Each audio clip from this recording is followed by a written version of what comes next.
खाने की चीज ले आया करो। देते हैं गुरुजी, लेकिन थोड़ा सा खाएंगे, खाने बाकी पीने की फेंक कौन देते सी हैं। चीज इनको पसंद है? खाने में मतलब सब कुछ चलता है, सब कुछ मतलब? नॉनवेज बहुत कम। इसको छोड़ना है गुरुजी नॉनवेज को भी। तो आप लोग खाते, आप भी खाते हो मांस? हाँ, क्या खाना पसंद है आपको? मुर्गा बकरा। मुर्गा बकरा और आदमी वगैरह? गुरुजी छोड़ दिए थे बीच में, फिर एक बैग मतलब खाना चालू कर दिए। मतलब जैसे कोई आदमी वगैरह मर जाए और आपको मिल जाए तो आप लोग ले आके पका के खा सकते हैं उसको? नहीं नहीं। क्यों? अच्छा ये बताओ, मुर्गा में भी मांस है, बकरे में भी मांस है और आदमियों में भी मांस है। तो जैसे आपके दादा परदादा, आपके दादाजी जिंदा हैं? हाँ गुरुजी। आपके दादाजी हैं कि गए? नहीं नहीं, गए। गए। और हाँ, दादी? दादी भी गए। और नानी? नानी भी गई। और नाना? नाना भी गए। तो सब, तो ये जब गए तो आपने इनको पका के खाया कि नहीं? नहीं। क्यों भाई? मांस तो नहीं, तो वो हमारे नाना थे ना। मतलब बकरा का मांस मांस नहीं है? नहीं नहीं गुरुजी। बकरे का मांस मांस है, मुर्गे का मांस मांस है। आपके दादाजी का मांस मांस नहीं है? नहीं, वो भी तो है। हाँ तो खाओ। नहीं नहीं क्यों नहीं खाओ? गुरुजी, इसको छोड़ना है, धीरे धीरे छूट जाएगा। कब छोटेगा? तारीख बताओ, हमें लिख लें। तारीख बताओ, हम लिख लें। बताओ। हाँ, 5 सितंबर। 5 सितंबर को भाई साहब मांस छोड़ रहे हैं। हाँ गुरुजी, एक छोटा सही? सा सवाल है। सही? हाँ, पक्का? पक्का। खाओ माँ कसम के। 5 सितंबर 2000 कौन? 2027। अरे 26 चल रहा है ये। 26 चल रहा है तो हाँ 5 सितंबर आएगा ना, 26 में भी आएगा। 27 में भी आएगा। हाँ तो 26 वाले में छोड़ना है कि 27 वाले में? 27 वाले में छोड़ देंगे। क्यों 26 में क्यों नहीं? थोड़ा सा खा ले और। जी गुरुजी। तो आपके पास 32 लाख हैं? जी नहीं गुरुजी, मैं तो मजदूरी करता हूँ। अब मजदूरी करने वाले के पास 32 लाख, जमीन जायदाद है? 2 बीघा है। 2 बीघा है। जी गुरुजी। तो आप बीघा जमीन किसके नाम पे है? हमारे ही नाम पे है। वहाँ पर देना मत दुष्ट को। जी गुरुजी। तो गुरुजी, उनके साथ रहना चाहिए कि नहीं? बच्चे हैं? 3 बच्चे हैं, 2 लड़की है, 1 लड़का है। कितने बड़े बड़े? लड़का है 8 साल का, लड़की छोटी है। तो काहे 8 साल के बाद के शादी के कितने साल हो गए? 2016 में गुरुजी शादी हुई थी। 10 साल में 32 लाख मांग रही है। काहे अच्छा धंधा है। 10 साल में 32 लाख। गुरुजी मतलब? अपने मौसी के लड़के से मरवाती हैं। हमारे गांव में रहते हैं, 4 भाई हैं, और थोड़ा सा झगड़ा होता है तो बुलाकर पिटवा देती है हमें। तो आपकी पत्नी ने भी आपको मारा? जी गुरुजी। ऐसा क्यों? पहले से ऐसा व्यवहार था पत्नी का? पहले ऐसा नहीं था, मौसी के लड़के के भड़काए से वो पड़ी हैं। तो मौसी के लड़का काहे भड़का रहा है? काहे घर तोड़ा रहा है? उसका नाश होगा ऐसे में। जो किसी का घर तोड़ता है तो उसका टूटता है, उसका भी विनाश होगा। वो गुरुजी कह रहा है मैं शादी करवाया हूँ, मैं बोलूंगा, मारू पीटूंगा जब तक वही। लेकिन तोड़वाने की रकम कुछ ज्यादा ही नहीं है। लोग आपने पुलिस कंप्लेंट की? पुलिस कंप्लेंट नहीं की गुरुजी। अरे तो करो कि आपका साला, आपकी पत्नी आपको मार रही है और 32 लाख मांग रही है। मजदूर आदमी कहाँ से लाएं? तो रहना चाहिए उनके साथ कि नहीं, यही आपको सलाह लेना चाहता हूँ। भाई अब दूसरा पर्दा ना फाड़े तब तो रह लो, और कहीं अर्धा पर्दा फाड़ के आपको अपाहिज कर दिया तब तो आपकी जिंदगी खराब हो जाएगी। तलाक लेना और देना समाधान नहीं है। जी गुरुजी। लेकिन फिर भी आपको अपनी पत्नी को समझाकर ठीक करना चाहिए और प्रेम से रहना चाहिए। समाधान यही है। लेकिन आपके साथ मारपीटी की है तो आप अपनी पत्नी को बोल सकते हैं फोन पे एक बार कि हम जा रहे हैं पुलिस कंप्लेंट करने। या तो तुम आ जाओ, घर को संभालो और ठीक से रहो। बच्चों की भी जिंदगी खराब होगी, दोनों की जिंदगी खराब होगी। पुलिस को सूचित करना जरूरी है कि आपके साथ मारपीट उन्होंने की है। जी गुरुजी। कल को कोई हादसा होगा तो कम से कम आपका ये पक्ष रहेगा कि भाई हमारे साथ पहले मारपीटी हो चुकी है, मारपिटाई। हमने तो शांति का प्रस्ताव रखा है। मेरे बाप ने दूसरी शादी की है और शादी भी अदर कास्ट में की है, मोमडन से की है। जो बेटा उनके साथ आया था गुरुदेव भगवान, उसको हमारे सभी रिश्तेदारी में ये तय होकर आया था कि वो कोई भी तेरी प्रॉपर्टी में से हिस्सेदारी नहीं लेगा। लेकिन आज मेरी माँ ने तंत्र विद्या कर कर मेरे बाप को इस प्रकार अपने बस में कर रखा है कि आज उन्होंने, हम दोनों पति पत्नी 22 दिन से इधर उधर भटक रहे हैं और कोई भी हमारी सुध लेने वाला नहीं है। अब मैं घर भी नहीं जा सकता और मैं कहाँ से अपनी शुरुआत करूं? घर क्यों नहीं जा सकते? घर इसलिए नहीं जा सकता, मेरे साथ मेरी सौतेली माँ ने गोलीबारी भी चलवाई थी। वो तो मैं अपने पत्नी के भाग्य तो से आपकी सौतेली माँ मुसलमान है? जी हाँ गुरुदेव। तो कहाँ मिल गई ये मुसलमान उनको, पति आपके पिता को? अब वो उन्हें कहाँ मिल गई वो जाने, लेकिन वो मेरे घर में हैं और पूरी तरह से मेरे बाप प्रॉपर्टी डीलर हैं। अच्छा खासा पैसा है, अच्छे घर से हूँ गुरुदेव भगवान। लेकिन तो आपके वो पिता ने सारी पैसे संपत्ति उसी को दे दी? हाँ, वो उसके पूरी तरह से बस में है। अच्छा, वो जो मुसलमानन है वो मतलब वो भी शादीशुदा है पहले से, उनके बच्चे वो बच्चे? हाँ, उसके साथ एक बेटा आया था और ये तय होके आया था गुरुदेव भगवान, हमारे सारी रिलेशन में एक बैठक हुई थी कि जो बच्चा जो साथ आ रहा है, मैंने उसका विरोध किया। मैंने की अगर लेट जा रही है साथ चलो कोई बात नहीं, लेकिन जो लड़का साथ आ रहा है उसे मैं अलाउ नहीं करूंगा। तो गुरुदेव भगवान अब कंडीशन ये है कि सारा कुछ उसे देने को वो राजी हैं और बाप मतलब भी।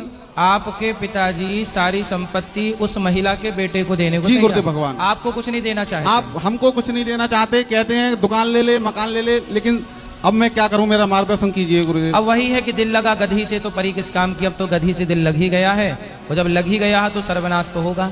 जो पिताजी दे रहे हैं उसको आप फटाफट ले लीजिए, है ना। जो दे रहे हैं उसको लीजिए, दुकान मकान जो भी दे रहे हैं, और अपना मन लगा के काम करिए, क्योंकि वो महिला के चक्कर में पड़ चुके हैं। और पूरी महिला तरह से। अब जो महिला के चक्कर में पड़ चुका तो रावण को फिर हनुमान जी भी नहीं समझा पाए। रावण को फिर हनुमान जी भी नहीं समझा। मूर्ख हृदय न चेत, जो गुरु मिलहि विरंचि सम। रावण भी पराई के चक्कर में पड़ा, उसे कोई नहीं समझा पाया। जो पराई के चक्कर में पड़ेगा उसे कोई नहीं समझा पाएगा। उसका एक ही उपाय है, उसका होगा सर्वनाश। चलो वो किसी शादी कर ले, किसी समाज की महिला से विवाह कर लेता तब भी ठीक था, लेकिन इस तरह की हरकत के अपने पुत्र के साथ विश्वासघात करना एक पिता का यह धर्म नहीं है। यदि पुत्र का धर्म पिता की सेवा करना है तो पिता के भी कुछ धर्म कहे गए हैं। जी गुरुदेव। उन्होंने आपको जन्म दिया है, ये बात सही है। माँ बाप के संयोग से पुत्र का जन्म होता है। आप जितनी श्रद्धा रख सकते हैं रखिएगा, सेवा कर सकते हैं करिएगा, और अपना मन लगा के कमा के खाइएगा। आप साल पहले अपनी लड़की के लिए रिश्ता देखा था गुरुजी। ठीक है। तो पहले उसकी कोई मांग जांच नहीं थी, हाँ। तो 15 दिन बाद उसकी लड़की की गोद भर गई। लड़की की गोद बहुत सारी भराई हो गई।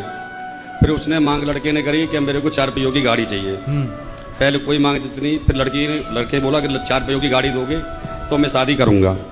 नहीं, मैं करूंगा नहीं। उसके लिए भी मैं तैयार हो गया, मैं चलो कहीं से निकालूंगा, किस्त पर निकाल के दूंगा तेरे को।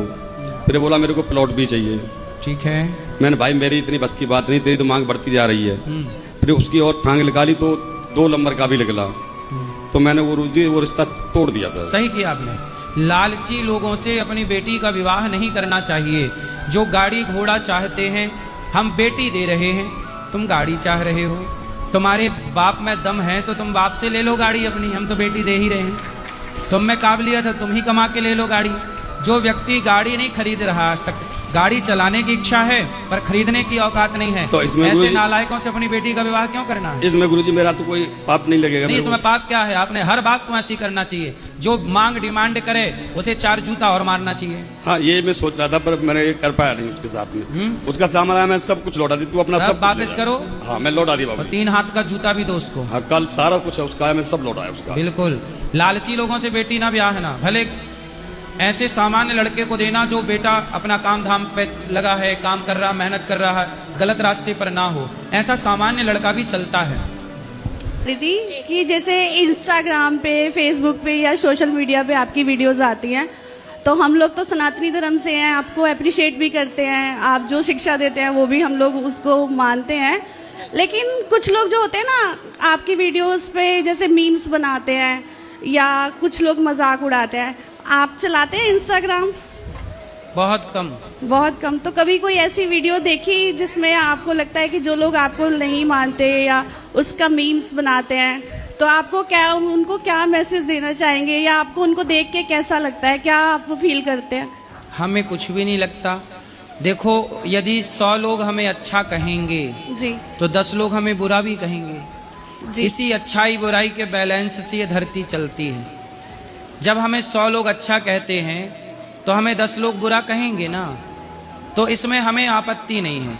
कोई हमें बुरा कहे तो कहते रहो, हमें जो करना है वृद्ध माओं की सेवा, सब जो अच्छे काम वो हम कर ही रहे हैं। अब अच्छे काम तो राम जी ने भी किए, लोग उनको भी बोल रहे हैं। जी, जी। सीता मैया को भी बोला, जी, भगवान कृष्ण भगवान को भी नहीं छोड़ते। शिशुपाल ने 100 गालियां रोज दी।